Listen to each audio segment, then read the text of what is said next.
I had Anne Widdecombe in that seat a couple of weeks ago, and she was telling me, she wouldn't name who the people that offered her a place on the negotiating team, but this is what I don't understand. If all of these offers were made to you, to her, to several others as well, from number 10, why is it that you're not saying who it was that offered you these things?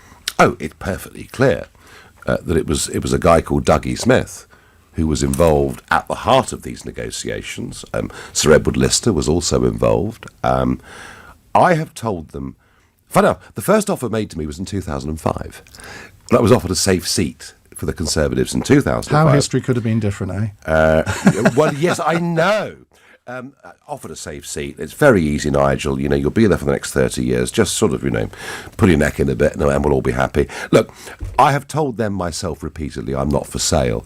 They find that very difficult to get into their brains because they're all in politics for different reasons to me. I'm driven by causes. I'm driven by wanting to change things. I couldn't give a damn about titles or careers.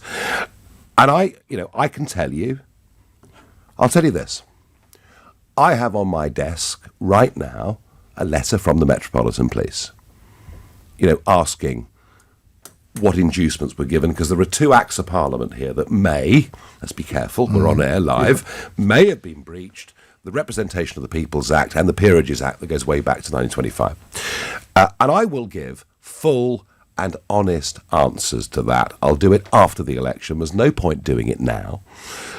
And they basically tried to, on the one hand, intimidate, and that is by getting a friendly national newspaper to publish the individual personal emails of candidates to say, please send them this letter, or other words if you choose. You can imagine what some of those words might have been, to literally try and get people in a free society to stand down as candidates. I mean, if this was happening in Bolivia, we'd call in the United Nations. So that was the bad cop.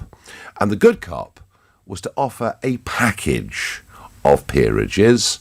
One was going to be a knighthood. That was for me, because they know I'm refusing peerages. And when this was put to me, the price of doing this is, we wouldn't just stand down in Conservative seats, we'd stand down on a whole load more seats.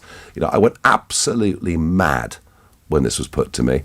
And I think, do you know what? It shows me just how, with patronage and peerages, our whole political system is broken and in need of radical reform. They thought you were corruptible, didn't they? Yes, they did, and they're wrong.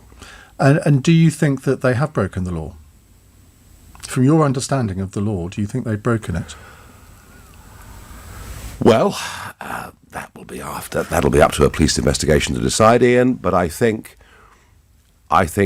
whether they've broken the law or not, and I suspect that they may have done, I just think it sums up why people are so sick of politics. And I feel sicker of politics today than I ever have.